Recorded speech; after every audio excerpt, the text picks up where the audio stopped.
Gibson Gadho Mbugua almaarufu Prosecutor kwenye kipindi ukipendacho Vioja Mahakamani kwenye runinga ya KBC Channel 1 anaomba usaidizi wako kudhibiti gharama ya matibabu ya figo.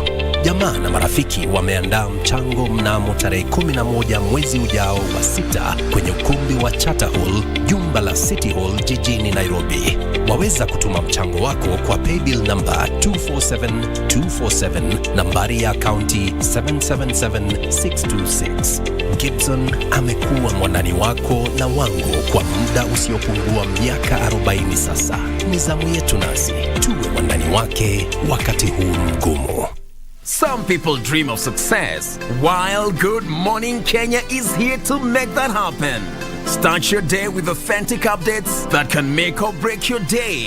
Make sure you know before you go. Join Jane Wamboi, Doreen Okello, Regina Manyara, and Victor Olo to share every morning with you. It doesn't matter where you are. You can always access Good Morning Kenya from different devices. Good Morning Kenya. Every Monday to Thursday from 6:30 to 10 a.m. on KBC Channel 1.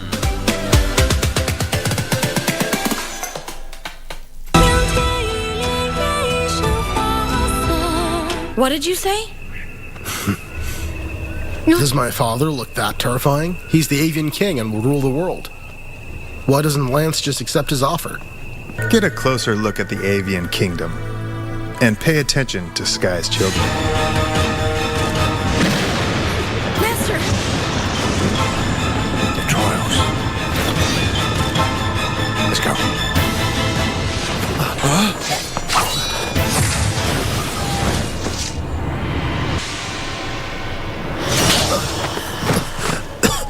Idiot! 都是假象。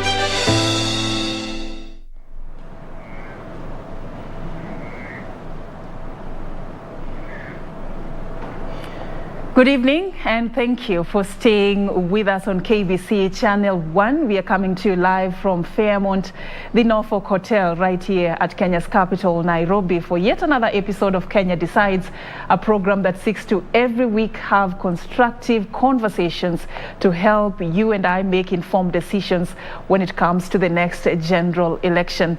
And tonight, with less than 80 days to that particular election, we are having so much happening in our political terrain, different aspirants traversing different parts of the country to take their charm offensive, some who are affiliated to political parties, others are independent. The big question in this election has been the integrity question. As we look at some of these people who come to us to knock our doors and tell us what they plan to do for us, what is it that they offer us in terms of integrity? And of course, the other question has been, in this country, we have had a law that ought to have guided spending when it comes to campaigns. That is the Campaign Financing Act of 2013, several years down the line. How come it has not been operationalized, and what are the likely impacts of this delay? Of course, we'll also be talking about what Matiang'i said recently, the Cabinet Secretary for Interior, concerning the kind of people who may likely make the next government. Of course, recently he said that 40% of money launderers are controlling campaign funding, and at least 40% of them may end up in parliament. Should we be concerned as a country? These are some of the issues that I'll be dissecting with my panel this evening, just to talk about election funding and, of course, what the law says about this, and what are we doing as a country to be able to control how much our members of parliament, our presidents, the governors, the senators are spending when they are seeking these elective positions. Join me in, just letting our viewers know some of the people that I'm having on the panel this particular night. I'll start from my far left. I'm having a sit down with Alois Kemo. He is the Senior Assistant Director of Public Prosecutions. He's also the Chairman of Election Preparedness Committee at the ODPP, and of course also he's the regional head of the Rift Valley region at the Office of the Director of Public Prosecutions. Thank you for creating time for us. Thank you. All right, and we have Joy Brenda Mdivo. She's the Executive Director of East Africa Center for Law and Justice, an expert in politics, leadership, and governance, and of course a council member at the Law Society of Kenya, serves in various boards, and I can go on and on about your rich profile, but thank you for creating time for us. Thank you for having me. And we have Philip Kagushia. He's the Deputy Director, Asset Recovery at the Ethics and Anti-Corruption Commission. Over 17 years experience as an advocate, joined EACC in 2010 from private practice, but in 2017 something pivotal is that he became the first lawyer in history of Kenya to successfully prosecute cases on forfeiture of unexplained wealth. And of course, I can also go on and on about this rich profile, but thank you for creating time for us. Thanks for having me. All right, so we want to get into it straight away, and I'd like to start from where Matiang'i left. And I'm sure this is something that is in the public domain. Twice he has been on record talking about his concerns ahead of this general election. And the Interior CS said that money launderers are controlling campaign funding, and at least 40% may end up in parliament. This is something that is not a joke. Should we be concerned? Let me start with you, Philip. Thank you, Serfine. Absolutely, we must be concerned because there is a nexus between politics and crime. And as far as EACC is concerned, the crime here is corruption. And there is a vicious cycle because getting into politics is not cheap. It's very costly. So these people have to find some money somewhere. And you're looking for the money on the off chance that you will get into power. So when you're using your hard-earned money, you're not going to risk it so much in politics. But money which you have acquired through crime or corruption is what people might end up using for campaign financing and end up in that cycle where they've invested so much, they need to get into power so that they can recoup what they've spent. And that is part of the vicious cycle I'm talking about. So we should. 40% is not a joke. If this makes part of the next government, I mean, what are we looking at, Joy, from your perspective? Okay, first and foremost, when I hear the minister in charge of Interior, it's under his docket that the police service falls, it's under his docket that the county security teams fall, it's under his docket that the apparatus to investigate and find these people falls. When you hear him also wailing like the rest of us, it gives you a little sense of despair. Because he ought to not just gather the intelligence, but to also do something about it. So when he issued the declaration, for me, I found it to be a bit disturbing because I would expect this is the time you should be neutralizing such elements. This is when you should be filing cases. Should have started like 2 years ago, so that by now they've progressed. So we have to also, as a government, become more serious about what action are we taking, not just complaining and being alarmist. Because for me, I looked at the timing and said, you know what, this is being a little bit alarmist.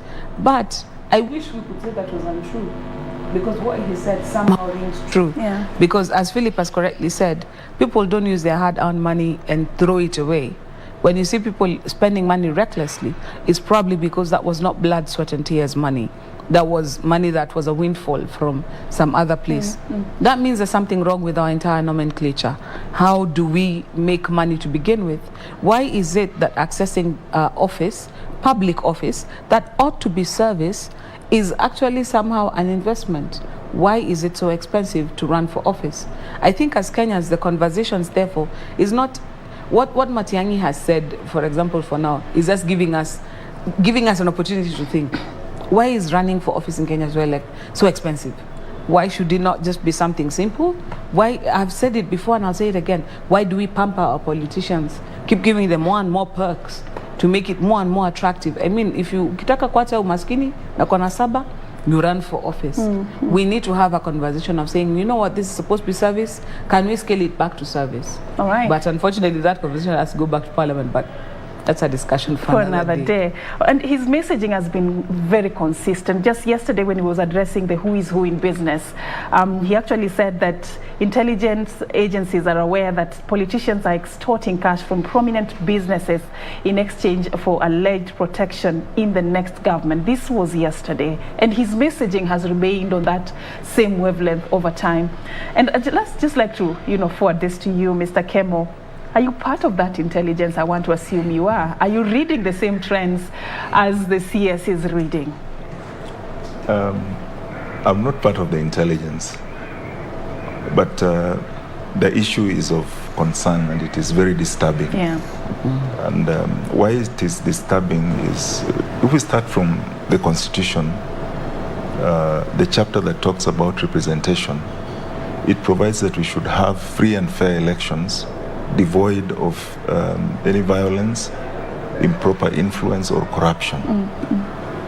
And what the minister said should really be of concern to the citizens of this country, because it potentially locks out people who would be competent but are poor or do not have the resources. So that the electorate in a particular constituency could have a very good candidate who would address their problems. But just because they cannot afford to compete with somebody who has the resources, they would not get to office because of that. And then you want to talk about those who are vulnerable. We have the youth who really could also be very competent people. We have the women. We have people who are suffering disability.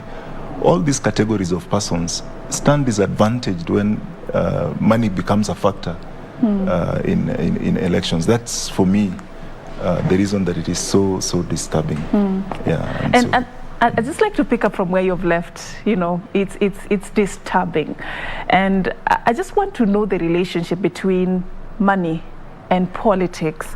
There's one US-based political guru who said that money is the mother's milk of politics, and you know how precious mother's milk is. Is it that important, Philip, and why? So here's the thing, when we passed the Constitution in 2010 and we had a dedicated chapter on leadership and integrity, that is chapter 6 of the Constitution, we were hoping that people who are sent to public office understand that that office is a public trust, and that what they are going to do there is serve the people.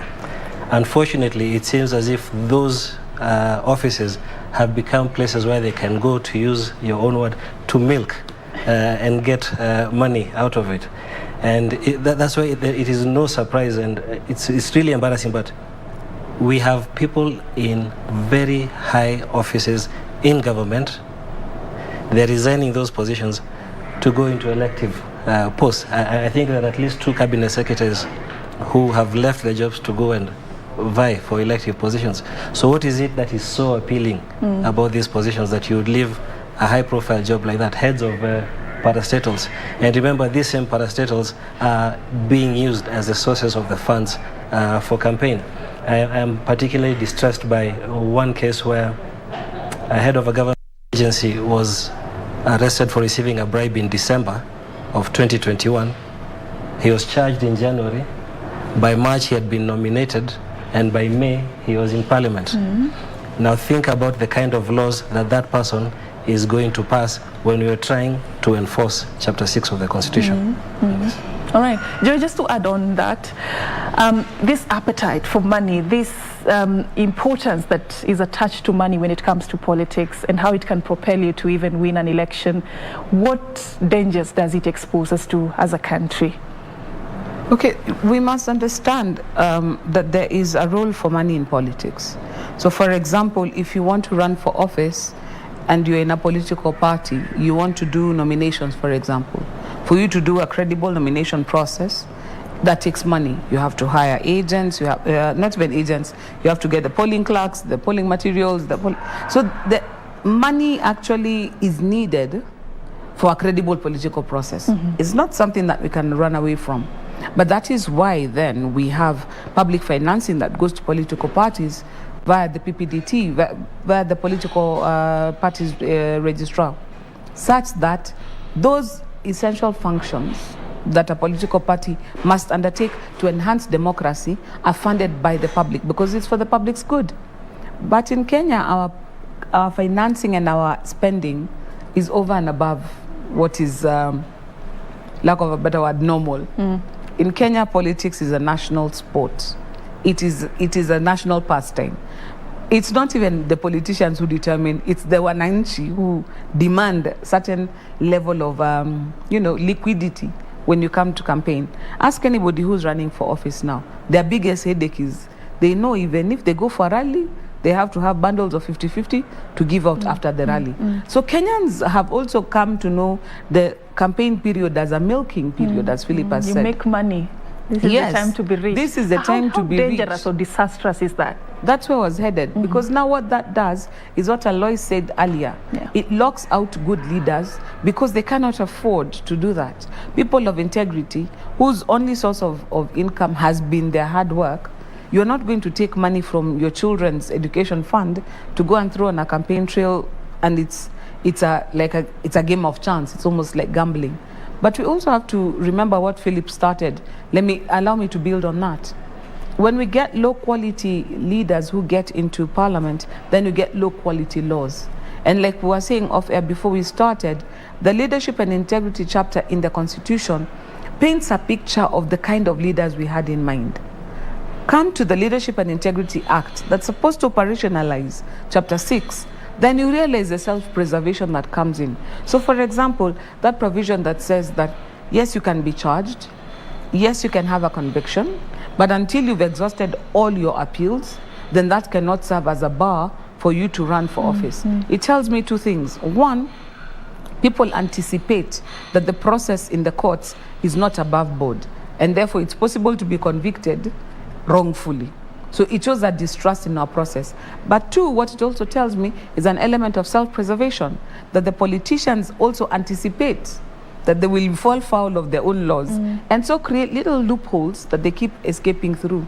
And this, in my opinion, is part of the problem. So that the society has created a monster, and the politicians now are feeding off that whatever greed the Kenyans have, and now have also found ways and means of giving life to that. We have the third arm, I should have remembered this. The third arm also has been the courts. We have several decisions that have come out of the courts that have, for lack of a better word, aided and abetted us down this journey of not having. So for example, in 2013, when Honorable Uhuru and Honorable Ruto were facing ICC charges, it's our courts that cleared them and says, you know what, you guys are fit to run. Right now, when you're looking at Sonko, you're looking at Waititu, Aisha Jumwa, the courts are telling me, no, what, yeah, okay, fine, I know the dates are inconvenient, go campaign, come back when you're done campaigning. So this whole thing, it's a Rubik's Cube. So no one person bears all the responsibility, but no one person is free from blame either. All right, we'll come back to the judiciary later. But I want to know where these politicians get the money from. And this, I'll get a cocktail of both your responses, Philip and Kemo. I mean, what are you reading from some of these cases you're dealing with? I mean, there has been a research that has been done that has connected scandals, corruption, and politics. Do we have that in Kenya? Do you see that trend also resonating with our Kenyan situation? You see, I think to answer your question, one would want to look at case by case, because it would be what we would refer to as proceeds of crime. And there's a whole range of areas from which that kind of money could come from. It could be from, say, drugs. It could be from some illegal criminal activity, and there's so many, it could be poaching. So many criminal activities can finance our elections. And the risk that we have is, someone invests in that kind of an election with that kind of money.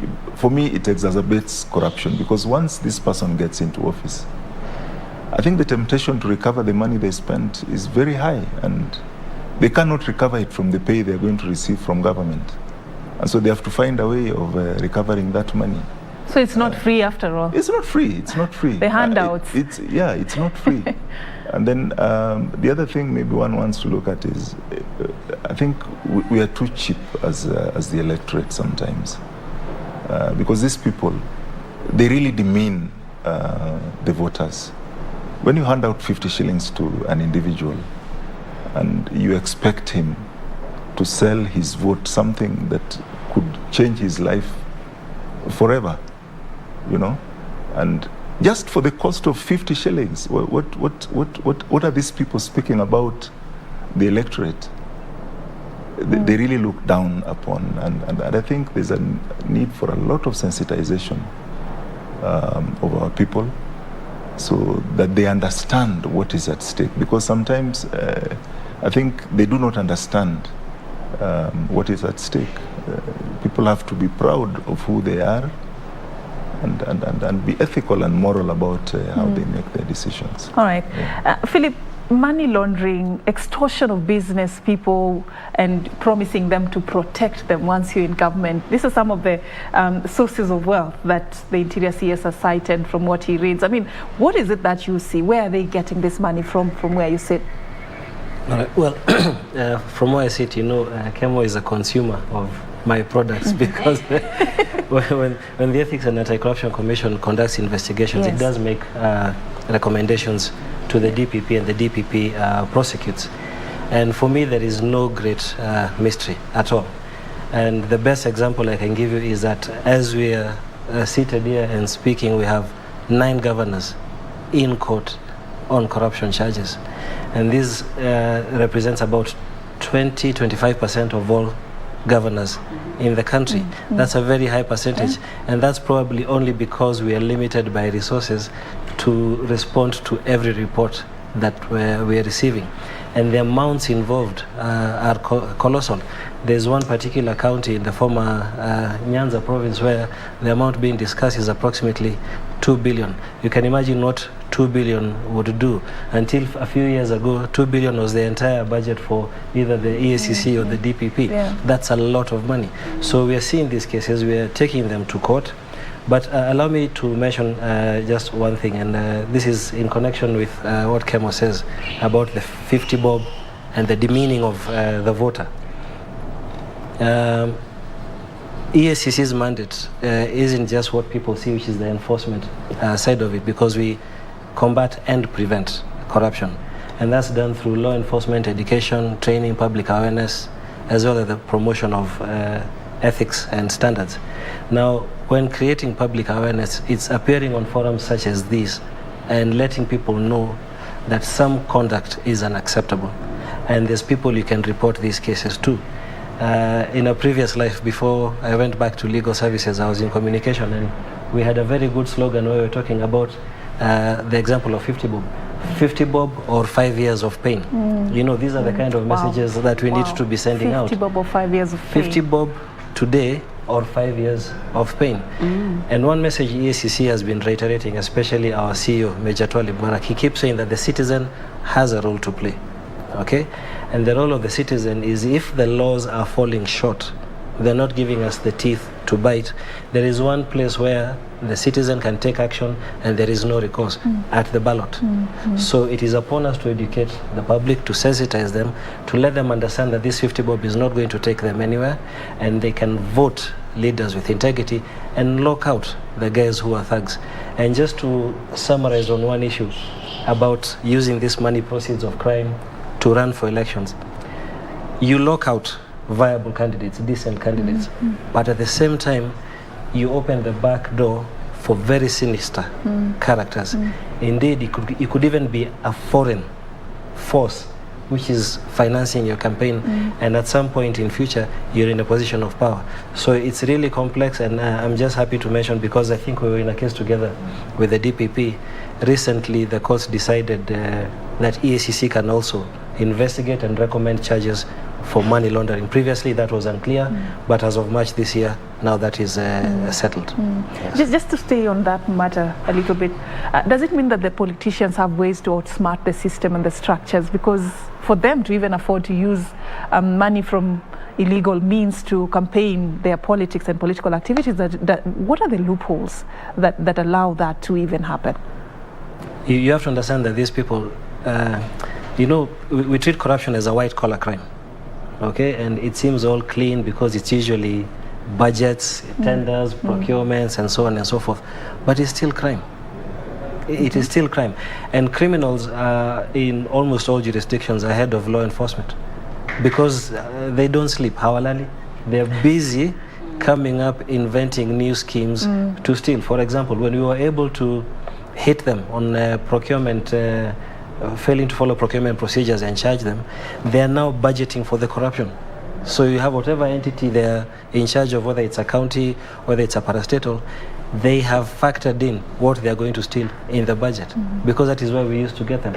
So they're constantly thinking, they're constantly ahead of us. But the other thing I must say is that you had started by asking Kemo whether he was part of the intelligence. There are intelligence services. We have a financial intelligence unit in Kenya. It lets us, members of the multi-agency task force, know when there are transactions.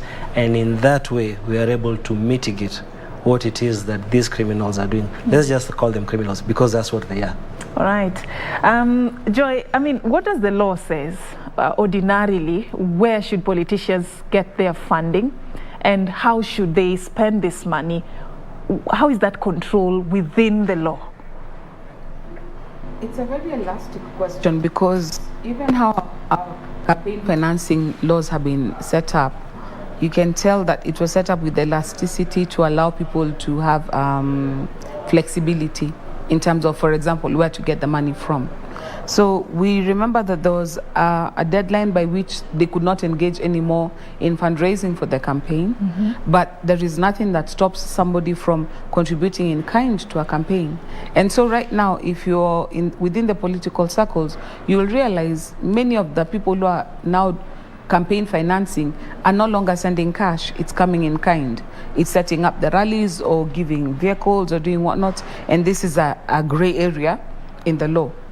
Next thing is also we don't really have limits. There were limits that were initially put, but then I think there was an amendment, and now actually all you have is a deadline of when you stop fundraising, but you can fundraise as much as you can. Now, let's not even look at Kenya for this one. Let's look at, for example, the United States. For them, a lot of their campaign financing comes from special interest groups who will go look for money and give you because they want, once you're in power, for you to legislate or to do policy or to do something that's going to help their work to become easier. What that has done, and what we have seen also in Kenya, is that now you have government policy starting to follow private enterprise. And so people are writing laws or policies or making directions based on the interests and the things that they had already decided before they even campaign started. So what happens is this: the agenda, therefore, that you said you're going to do for the people, or what you decided that you're going to do for the people, gets lost in translation. Our campaign financing, again, says because you're getting money from the fund, the political parties fund, there ought to be some accountability. But the Office of the Auditor General does not have direct access to audit political parties directly. And so they're receiving public funds, but for most of them, we're not sure how it's spent. Does it all go to paying the Secretary General? Does some of it actually go to civic education because they're supposed to do civic education? Does some of it go towards now, for example, empowering women, empowering youth to participate in the process? So there's no way to check.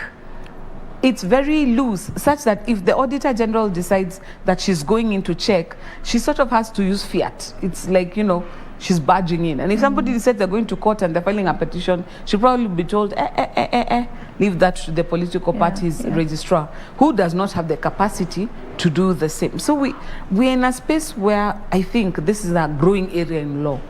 Our laws are not clear, they're not strong, and they have been designed in a way that they're very elastic. And that's why you find at the end of the day, there's so many private interests that are able to percolate into our laws. So, for example, if you look at the Leadership and Integrity Act, it talks about how foreign powers should not intertwine with public officers because it may endanger our security interests.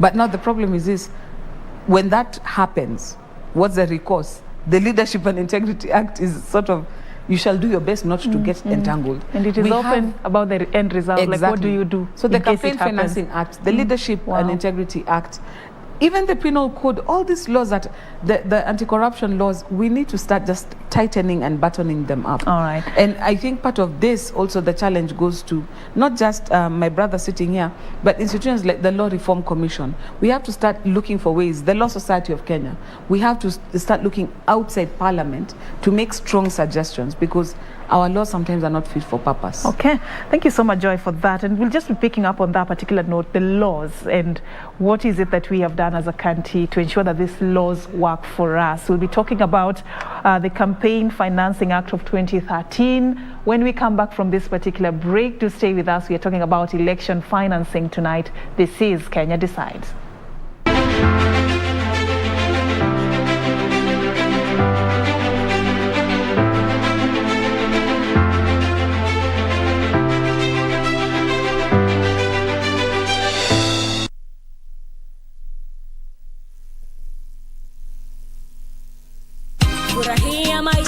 Boresha maisha na bima. Maisha hayatabiriki, huenda kukawa na panda shuka. Iwapo utashindwa kulipia bima yako malipo ya kila mwezi, usiwe na wasiwasi.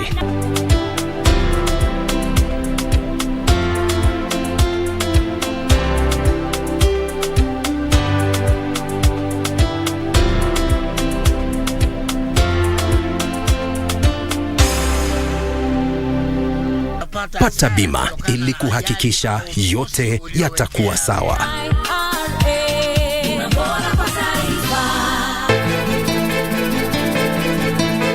Mama ameniambia kwa utakutoka chumbani kwa sababu unaogopa Kate. Is that true? I don't seek it again. You've really disappointed me. Mimi nadhani kuwa yeye yotumiwa na Kate. Ni kama utaniharibia ndoa yangu. Na sifanyi hivi eti kwa sababu nataka. Ni shida mwenzako. Nataka unchunguzie babangu. Nani? Kombo.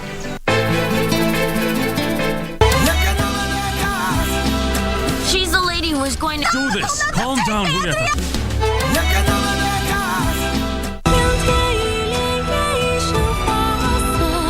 What did you say? Does my father look that terrifying? He's the avian king and will rule the world. Why doesn't Lance just accept his offer? Get a closer look at the avian kingdom and pay attention to Sky's children. Master! The trials. Let's go.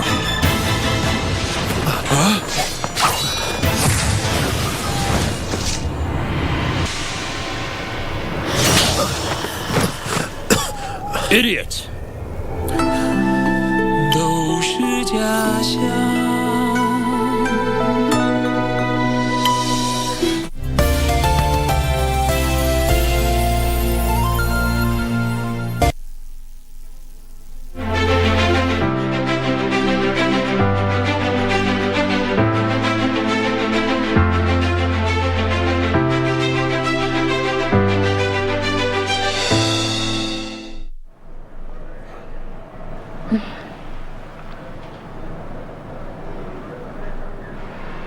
Welcome back, and thank you so much for staying with us as we talk about election financing tonight on Kenya Decides. And before we took a break, I just told you that we'll be talking about Campaign Financing Act of 2013 and even other election-related laws that ought to guide how much politicians need to spend when they are campaigning to take up political office. And when you talk about this Campaign Financing Act, it's one of the acts, the laws that were supposed to limit political campaign financing and also promote political competition. You had my panelists earlier talking about, you know, some people may be locked out, some very good and credible leaders may be locked out of this particular process for lack of money. So this is one of the things that the Act was trying to control. But this is what has happened over time. Just in the interest of our viewers, why we are where we are today. In 2013, December, so this law was enacted, and obviously it was not implemented in the 2013 general election because it came later.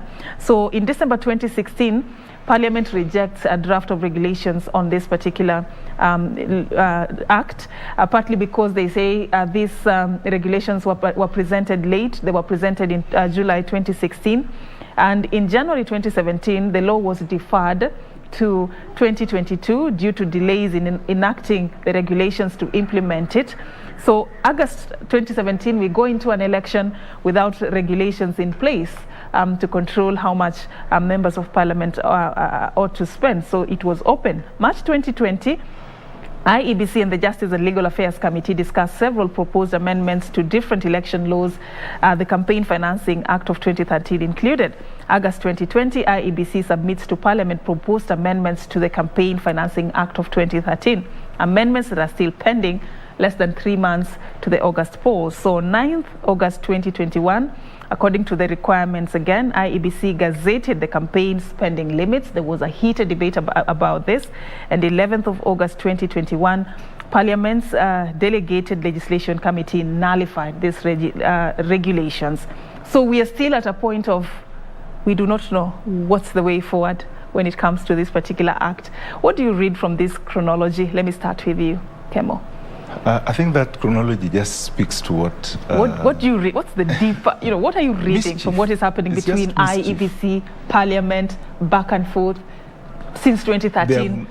There is no will to deal with campaign financing, to regulate campaign financing. That is what I read from that chronology of events. And it is sad because what we are left with, for example, is the Political Parties Act, which, as Joy said, provides for political funding. But if you look at the Political Parties Act, it speaks about the requirement of political parties to disclose the sources of the funds that they get. They're supposed to carry out annual audits, just as Joy said. I do not know the last time any of these political parties carried out their audits, because that is the basis upon which anybody carrying out an investigation would know that these funds that these people are using are perhaps suspect, or they could be proceeds of crime. Mm-hmm. So if audits have not been done, where do you even tell where the sources of the funds have come from? And then the Act talks about the sources. They talk about a party can get money from authorized persons. But it does not define who an authorized person is. It just speaks about where it is very clear, for example, is they cannot get money from foreigners or foreign institutions. That is somehow clear. But, for example, if you're talking about corporations within the country, are they the authorized persons? The law is very silent on that, and corporates can also, as we've seen, influence. They are the people who have the money. They have interests that they want to push, so that they push people who would favor them after the elections. They would have policies that really favor them. And then maybe the last thing I want to mention is where it becomes even quite challenging, and Philip can speak to this, being in asset recovery. The money that is easy to trace is money that has gone through financial institutions. But I've prosecuted cases where people were arrested with millions of shillings in the boot of a car. Yeah. So if someone delivered, say 50 million to the house of or to the office of a political party, how would you get to know about it? It is difficult, and those are some of the challenges that we are facing. And I think the Campaign Financing Act attempts to address some of those challenges. But from the chronology you've given, and this question I'd like all of you to respond to. So what are you reading, Joy? what is happening? Who is frustrating this process of, implementing this piece of legislation? What is missing is a lack of political will to deal with the issue decisively. Primarily because those we are counting on to deal with it are the primary beneficiaries of the lack of that law. But as we have seen, even with the push with the Constitution in 2010, we finally got a new Constitution. There's only so long that they can kick the can down the road. Eventually, somebody is going to have to bite the bullet. Because what has happened now is we've gotten to a place where we've had all these ridiculous rafts and measures trying to deal with this issue. There's a time when the CBK decided they're changing all the notes because people have notes in their houses, and if you don't bring them out, and we thought, oh, haha, we've got them. Then guys just change the money into foreign currency. And then we decided, okay, fine. Now if you've got more than $10,000, you've got to declare where it's come from. So now people have decided they're going to do mattress banking. As in, we've come to a place where it's become, they're always one step ahead, always one step ahead. But what it does, conversely, is that it makes life difficult for the rest of us Kenyans. You're trying to catch 50 guys, but you're making life difficult for the 50 million of us. We have to come to a place where some of our politicians have to rise above self. They just have to get to a place where they're no longer selfish. They're like, you know what? We've ridden this horse for long enough. We've enjoyed this rodeo. Let's for once do something for Kenyans. Because if we bring sense into the spending, even then they'll benefit. Elections will become cost effective. So you will not need to be such a bad person, such a bad thief. Most of them, I'm sure, they don't even want to die because they know they're going to go to hell because of the things that they have done to get into political office. Right. So even for them to get to a place where we see real reform, there has to be political will. Because what I read in that chronology is that somebody is postponing a problem by not dealing with it. It's like the gender rule. Just keep postponing the problem, but one day it will become a monster. It will consume those people who are trying to ignore it now. But why would that be the case, Philip, if in the same act there is a provision for IEBC to vary the spending limits? If members of parliament had an issue with the spending limits, they could quite easily have a conversation with the IEBC on varying that and making something out that can work. I mean, why would they? It's easier to have that than not to have the law in place altogether. You know, what do you read from this? It was interesting to listen to your narrative, because at every other sentence it was Parliament rejected, Parliament nullified, and we can see who the common denominator through the entire story is. Now, I'm not suggesting that all lawmakers are either incompetent or malicious, but it does shine a light on where the problem is, but at the same time, it lets us know that we have an opportunity to fix that. The opportunity to fix that is, as you're heading towards the election, you've just told us that it's less than 80 days. People have an opportunity to do something dramatic, something incredible for this country by electing leaders who have integrity. And guess what? A lot of these questions which we are struggling over, these dilemmas that we are having, these conundrums that we are struggling with, they will be resolved in an instant, because we'll have a different caliber of political leadership in those places. One of Joy's pet subjects is the Leadership and Integrity Act. Again, at the center of that was Parliament, because if you go back to the Constitution, and Article 80 says, Parliament shall enact legislation for the effective administration of this chapter, being Chapter 6 of the Constitution. But what did they do? They gave us a watered-down version. And I think there was an attempt by civil society to go to court and say that the law was unconstitutional, but the judiciary felt that it's not enough to just say it's unconstitutional, because the argument was it did not meet the expectations of Kenyans. And remember, our Katiba is very aspirational. Chapter 6 is right up here. Unfortunately, the laws that came in were not up to par. And what I am looking forward to, if you allow me just a few seconds, is a scenario where we're in government, the public sector, law enforcement, is working together with private sector, the sort of people who can influence change. The same resources they are using to influence politicians, they can use to influence politicians for good, and civil society organization. And this sort of arrangement is known as a collective action. There's a collective action theory where we all come together and we bring about change for the good of this country. There's an interesting trend that I have observed lately, Kemo, about you know, Kenyans and even raising queries about the integrity of some of these aspirants who are coming out. And we saw even some civil society groups the other day coming out and sort of saying that they're running what they call a red card campaign. And they've red carded quite a number of politicians that are vying in this year's election. I mean, how is that protected in law? Is it even something that is going anywhere? Is it effective, this red card campaign? I think Philip has talked about the opportunity that we have. All these gaps we are talking about in the law. At the end of the day, the voter is the ultimate decision maker. And what am I saying? You are aware as a voter that someone has been investigated, there are allegations that have been brought against that person. Yes, it has not been proved. But what does it show you? I mean, does it matter to you? Do you still want to go ahead and elect that kind of a person? Look at us public officers as opposed to state officers, for example.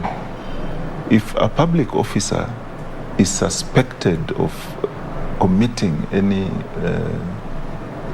offense in the workplace, or any offense really, they'll be suspended immediately.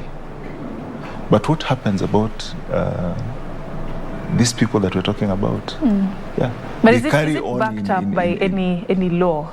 The reason I asked you that question, is it even backed up by, I mean, these people are still,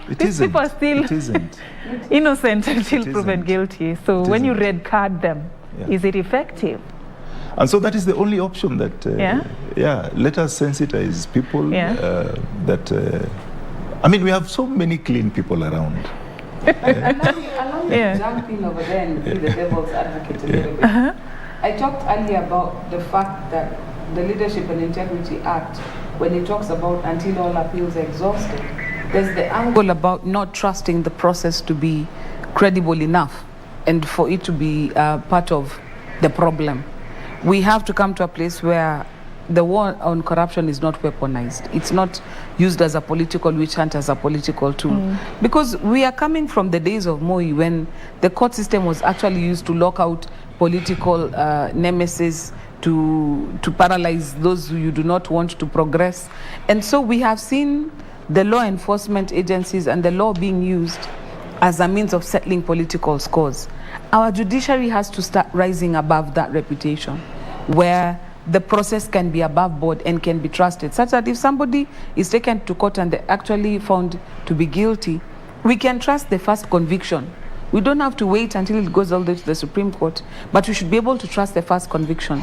But the place to start is from the beginning. The process has to be something that can be seen to be fair, to be manifestly, objective.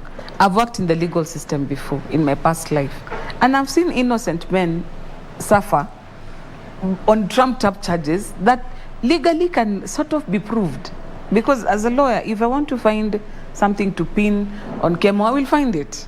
I will look for it, I will find it, I will paint the picture, and we have to find a way of empowering our investigators, empowering our prosecutors, empowering people like Philip, what they're doing, such that the evidence that they come with is something that can stand the test of time. And even a person, when they're convicted, they are sure that they're convicted properly. As long as we keep sabotaging our systems, that they are not fit for purpose, then such laws, then there's a justification. Because when I was a part of the civil society that argued, what law is this you've given us? Because we worked with the CIC to come up with a watertight Integrity Act, and then we ended up with this, what we have now. And they told us, we are politicians, we are the ones who know how we use the law to... And I looked at it and I thought to myself, we are still far. And so we have to come to that place. But the red card campaign does not have a basis in law. But what it does is what in law we call it's persuasion. Let people listen to it, and if you're minded to listen, because I'll tell you something, those people who've been red carded, all of them still deserve due process.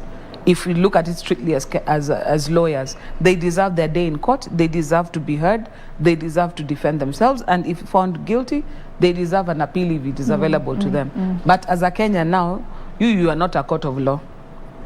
then now you can look at whatever anecdotal evidence you're looking at and see whether or not it is persuasive.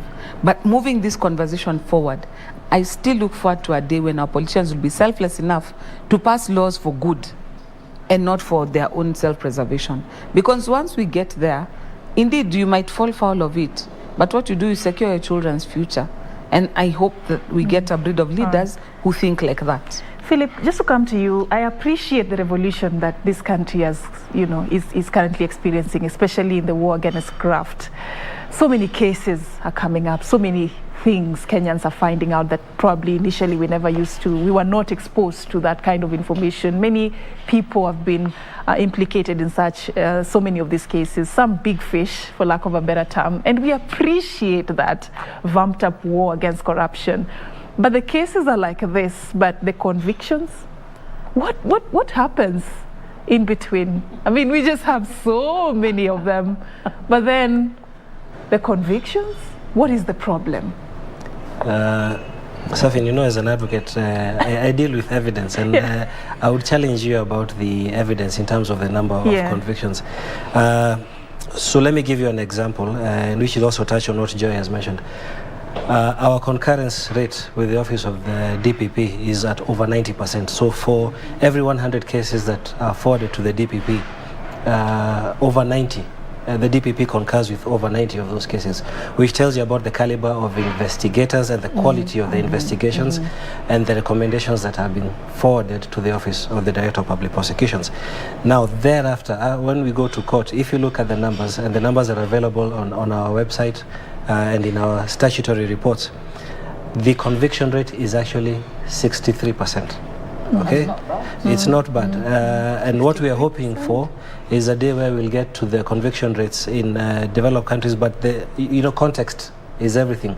For instance, a lot of those cases are resolved by way of plea agreements, and that's because there's such a mountain of evidence. And once you go to court, the likelihood of you escaping justice are so slim that you'd rather enter a plea agreement and say, I plead guilty, I should have gone in for 10 years, but I'll take 5 years. So those arrangements are there, including deferred prosecution agreements, suspended sentences, and so on and so forth. On the issue of whether or not the fight against corruption is weaponized, I just have a simple rejoinder in this sense. There is not one of those persons who is innocent. Absolutely none. There is nobody who has been taken to court on the basis of nothing. They have done something, and the evidence is there.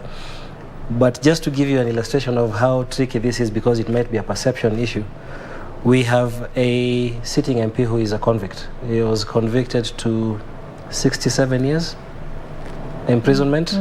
I think you know who I'm talking about. And on top of that, he has a fine in excess of 1 billion Kenya shillings. But if you look at his chronology, he was involved in some scheme. I think he was supposed to deliver maize. He delivered nothing, was paid 297 million in the year 2009. Then he joined politics. His first stint in as an MP was in one party, I think, ODM. Second stint, Jubilee. This time, I have noticed from the media reports, is that he wanted to go to another party, and then he found it a bit hot, so he has gone back. So when you look at EACC, unfortunately, EACC is right in the middle. And the Constitution refers to EACC, there shall be an independent, and I'd like to emphasize the word independent. There's an independent Ethics and Anti-Corruption Commission. So EACC has been doing its job since 2009. And think about it. Since 2009, this guy has been jumping left, right, and even as of today, I'm not sure which party is where next. As I finish, it brings me back to this, our topic for today. It is quite possible that the source of the money for him to get to politics in the first place was proceeds of crime. And I like the Red Card campaign. I know it's not based on any law, but it's an issue of sensitization to the public. And in fact, one of the characters who is in the Red Card campaign has an issue today. The police are looking for him in Bungoma. What did he do? I'm sure it was on the news today.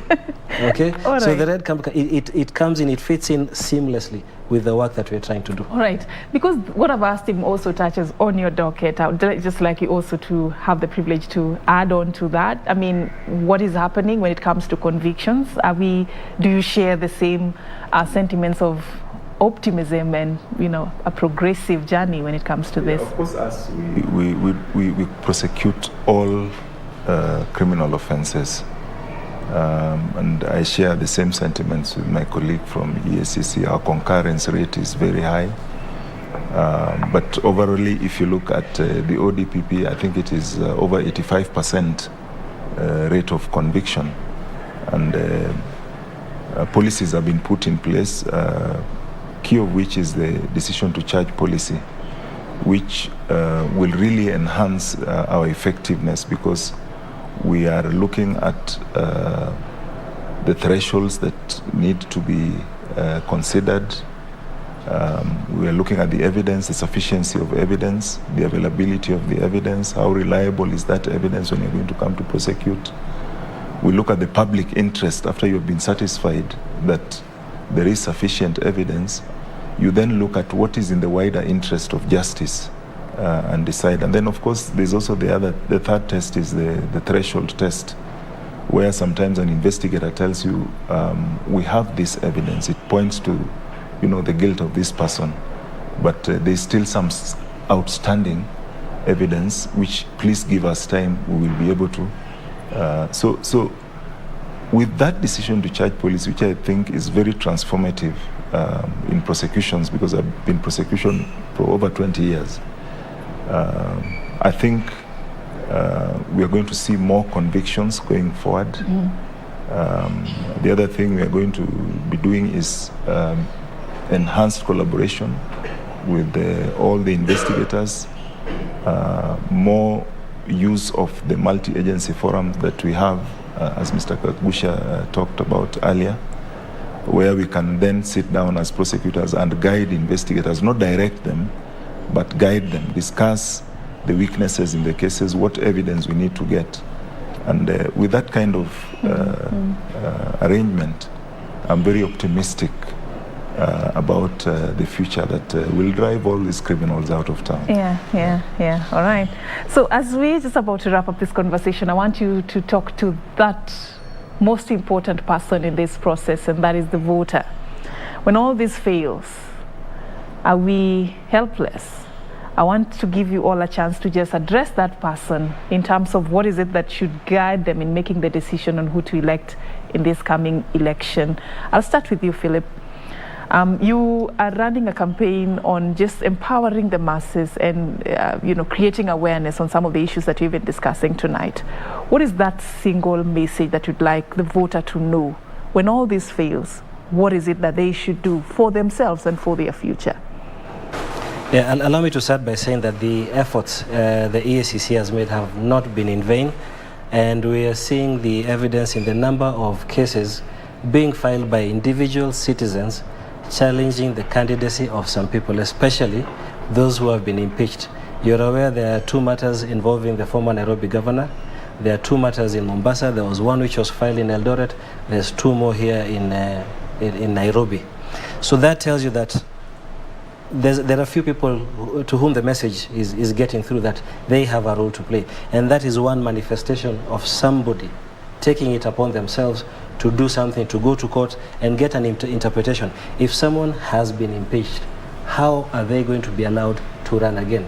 And if you think about it in any other profession, even at this station, if the accountant who works for this national broadcaster stole money, do you think he would be recruited elsewhere?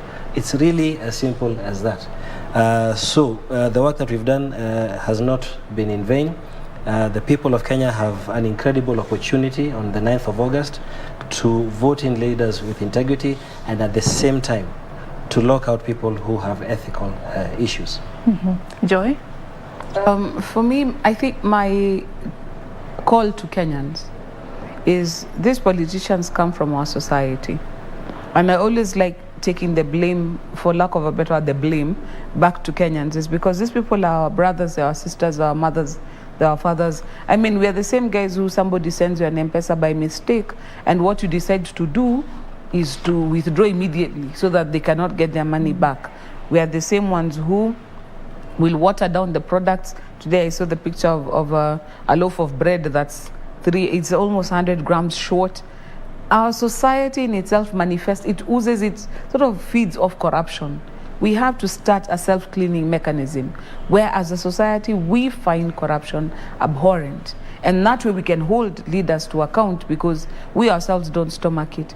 But as long as Kenyans, we are happy to engage in corruption, whichever the opportunity. For example, you said all Kenyans are thieves, it's just the opportunity they lack. We have to break that jinx because it's when we do that, then we have the next generation of good people. And I like the EACC, I think, did something even in the churches, producing a Bible study guide. The next generation has to want better. They want to have more. Our generation has gotten used to handouts, money with politics and all these things. We have to teach our children better because if we don't, we have seen what corruption has done to our country. And as long as our society condones corruption, celebrates corruption, has proceeds from corruption as the benefit of that we derive, we are not going to change our politics because we, the Kenyans, are the ones who are feeding that monster, and one day it will eat us. All right, Mr. Kemo? I think my message to the voters is just a very simple one.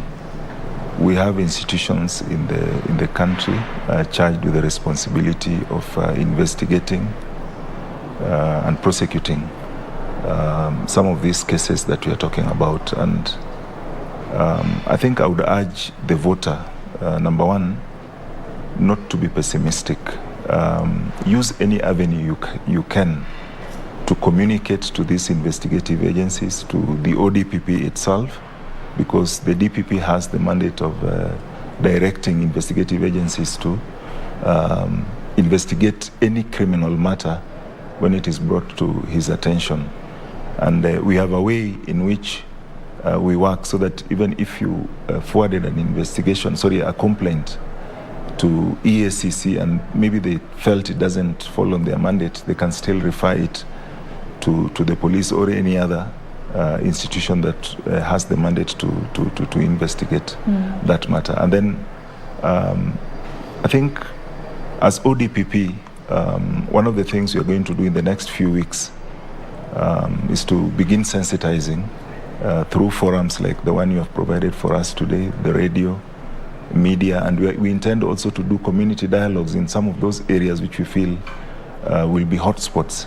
And through those engagements, I'm sure we'll be able to sensitize the public, also hear what it is they have to say, and perhaps address some of the issues that are of concern to them on these issues that we are discussing this evening.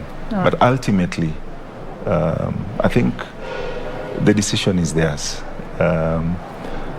Even though Joy says that they are entitled to due process, as Kagusha said, nobody is taken to court without any suspicion. And that's suspicion alone, because the threshold for a voter should not be beyond reasonable doubt. I mean, once you suspect that this person, the risk is so high, it's not worth taking.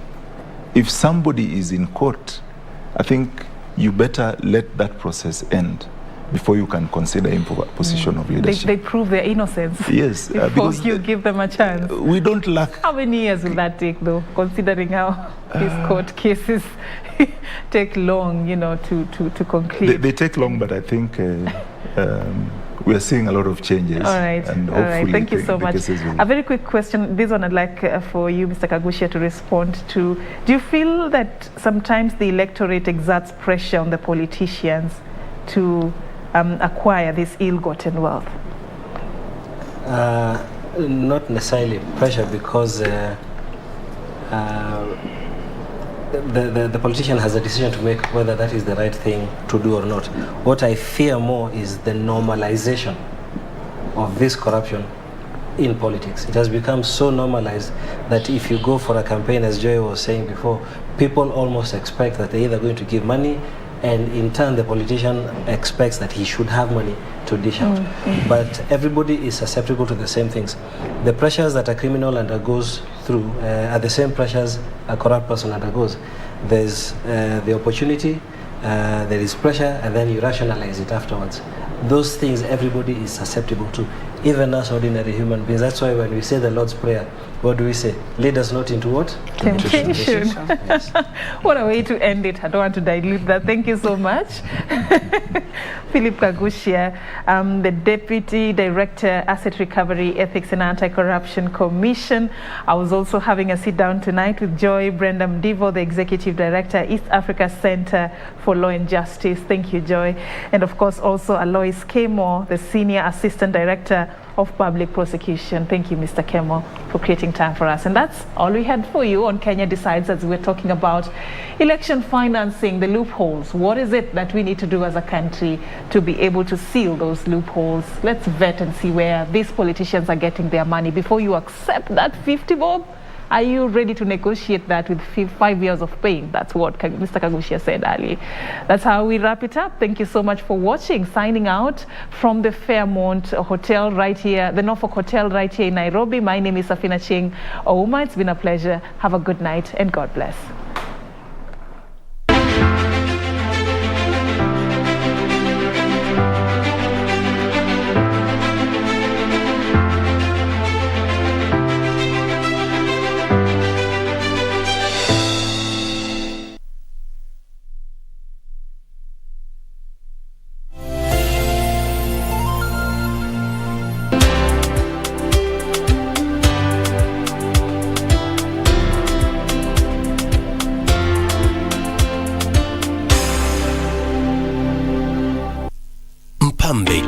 Gadhu Mbugua almaarufu Prosecutor kwenye kipindi ukipendacho Vioja Mahakamani kwenye runinga ya KBC Channel 1 anaomba usaidizi wako kudhibiti gharama ya matibabu ya figo.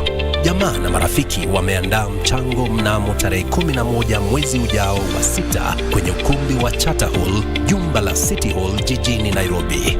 Waweza kutuma mchango wako kwa paybill number 247247, nambari ya akaunti 777626. Gibson amekuwa mwanani wako na wangu kwa muda usiopungua miaka 40 sasa. Ni zamu yetu nasi tuwe wandani wake wakati huu mgumu.